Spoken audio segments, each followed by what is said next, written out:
जम्मू कश्मीर की साबिक वज़ीर आला और पीडीपी चीफ महबूबा मुफ्ती लगातार इन दिनों यासीन मलिक को लेकर बयानबाजी कर रही हैं। यासीन मलिक को लेकर महबूबा मुफ्ती लगातार रहम की अपील कर रही हैं और बाकायदा उन्होंने मरकजी वज़ीर दाखिला अमित शाह को एक लेटर भी लिखा था पिछले दिनों, जिसमें उन्होंने यासीन मलिक को लेकर रहम की अपील भी की थी। एक तरफ उम्र कैद की सजा काटते यासीन मलिक, दूसरी तरफ महबूबा मुफ्ती का उनसे बढ़ती नजदीकी या ये कहा जाए कि हमदर्दी और भारत के वज़ीर दाखिला अमित शाह से रहम की अपील। आखिर क्या है इस अपील के पीछे की हकीकत? क्या वाकई इंसाफ का तकाजा है या ये एक सियासी चाल है? महज ये एक हमदर्दी है और इस पर सियासत हो रही है। और महबूबा मुफ्ती जिस तरह से इस पर यासीन मलिक के मुद्दे पर बयानबाजी कर रही हैं, इसकी दरअसल सच्चाई क्या है, इसी को हम तफसील से समझने की कोशिश करेंगे।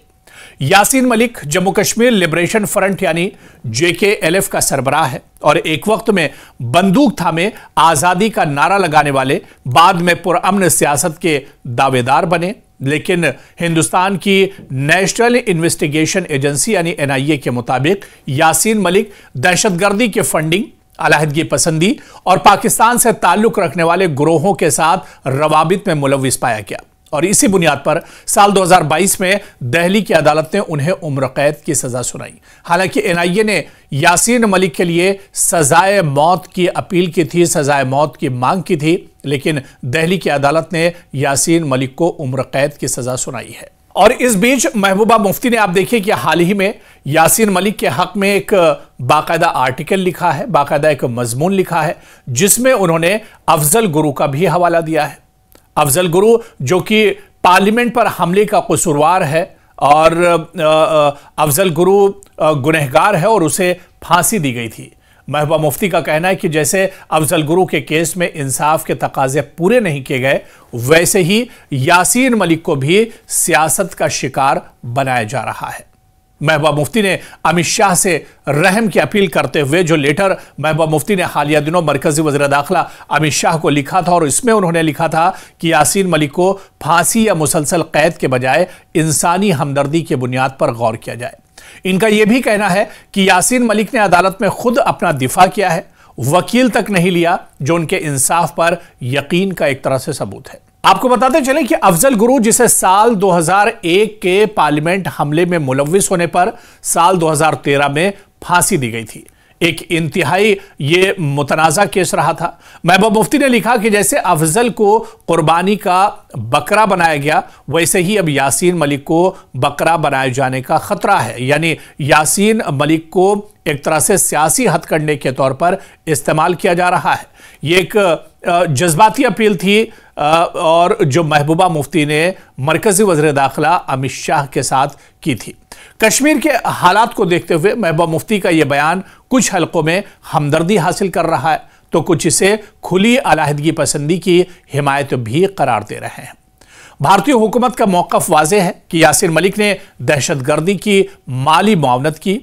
पाकिस्तान के साथ यासीन मलिक के रवाबित रहे हैं और कश्मीरी नौजवानों को शिद्दत पसंदी की तरफ माइल किया है, गुमराह किया है। अदालत में उन्होंने अपने ऊपर लगे इल्जामात को कबूल किया और किसी वकील की खिदमात भी हासिल नहीं की। अमित शाह और वज़ारत दाखिला का मौक़िफ़ है कि महबूबा मुफ्ती, जो कभी बीजेपी के साथ हुकूमत पे थी, आज बीजेपी की पॉलिसियों की सबसे बड़ी नाक़िद बन चुकी हैं। क्या इनकी यासीन मलिक के हक में अपील एक हमदर्दी की लहर पैदा करने की कोशिश है या वो वाकई पुरअमन सियासी हल के ख्वाहां हैं? यह बात वाज़ेह है कि कश्मीर की सियासत में जज्बात, यादें और दर्द सब कुछ मिला जुला है,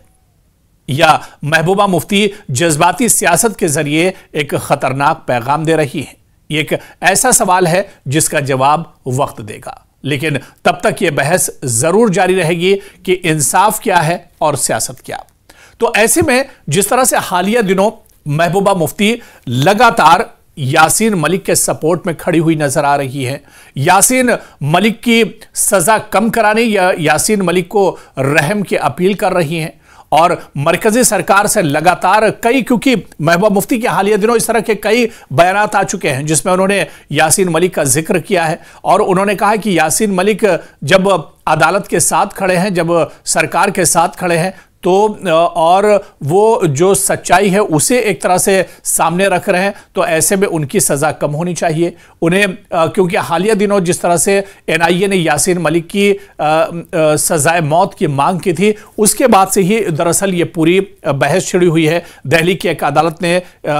यासीन मलिक को उम्र कैद की सज़ा दी है और ऐसे में महबूबा मुफ्ती लगातार बयानबाजी कर रही है। हालांकि कुछ माहिरीन का यह भी मानना है कि महबूबा मुफ्ती दरअसल ये उनकी यासीन मलिक से हमदर्दी नहीं बल्कि ये सियासी हथकंडा है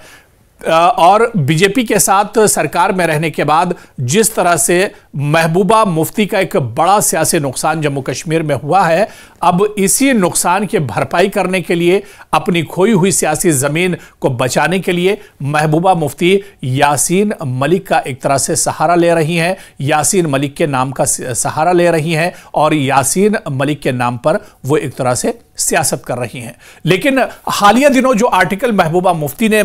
लिखा है और इस आर्टिकल में अफजल गुरु का जिक्र करते हुए दरअसल अफजल गुरु केस को बिल्कुल यासीन मलिक जैसा उन्होंने बताया, या अफजल गुरु के केस को जिस तरह से हुआ और अफजल गुरु के साथ जो कुछ हुआ, कुछ इसी तरह से महबूबा मुफ्ती ने कहा कि यासीन मलिक के साथ भी हो रहा है और खदशा है कि यासीन मलिक के साथ भी नाइंसाफी हो और यासीन मलिक को भी एक तरह से फांसी दे दी जाए। ऐसे में महबूबा मुफ्ती ने बाकायदा अपने इस आर्टिकल में लिखा है कि यासीन मलिक के साथ इंसाफ होना चाहिए, क्योंकि वो एक तरह से सरकारी गवाह भी बने और अपना मुकदमा लड़ने के लिए उन्होंने वकील तक एक तरह से हायर नहीं किया, वकील भी नहीं लिया है और वो एक तरह से अदालत के साथ खड़े हुए नजर आए हैं। तो ऐसे में महबूबा मुफ्ती कहती हैं कि कहीं जिस तरह से अफजल गुरु के साथ नाइंसाफी हुई, जिस तरह से अफजल गुरु को फांसी दी गई पार्लियामेंट पर हमले मामले को लेकर, और ऐसे में महबूबा मुफ्ती उसे भी एक तरह से नाइंसाफी मानती हैं और महबूबा मुफ्ती कहती हैं कि जिस तरह से अफजल गुरु के साथ नाइंसाफी हुई, कहीं ऐसे ही यासीन मलिक के साथ भी नाइंसाफी ना हो। ऐसे में मरकजी सरकार को देखना चाहिए इस मामले में और मरकजी सरकार को यासीन मलिक की सजा कम करनी चाहिए या रहम की जो अपील की है, यानी यासीन मलिक को एक तरह से अब जेल से निकलना चाहिए और यासीन मलिक के साथ रहम का मामला किया जाना चाहिए। दरअसल यासीन मलिक पर कई संगीन इल्जामात हैं। यूएपीए के तहत वो जेल में बंद है और लगातार सजा काट रहे हैं और दूसरी तरफ आप देखिए कि यासीन मलिक को जम्मू कश्मीर में हालात ख़राब करने, एयरफोर्स में जो जवान मारे गए थे उनके कत्ल का भी एक बड़ा इल्ज़ाम है जो एक तरह से साबित हो चुका है। और इसके अलावा आप देखिए कि अलहदगी पसंदी को बढ़ावा देना, दहशतगर्दी को बढ़ावा देना, इस तरह के कई संगीन इल्ज़ामात दरअसल यासीन मलिक पर हैं और यासीन मलिक को एक बड़े दहशतगर्द के तौर पर भी माना जाता है। और काफ़ी दिनों से क्योंकि यासीन मलिक जेल में है, उन पर यह पूरा मामला अदालत में चल रहा है, अदालत इस पूरे मामले पर गौर व फिक्र कर रही है और ऐसे में अचानक महबूबा मुफ्ती की जो हमदर्दी है यासीन मलिक के साथ जो निकलकर सामने आई है, यासीन मलिक पर जिस तरह की बयानबाजी कर रही हैं, इससे अब एक तरह से शक की नज़र से भी सियासी गलियारों में देखा जा रहा है।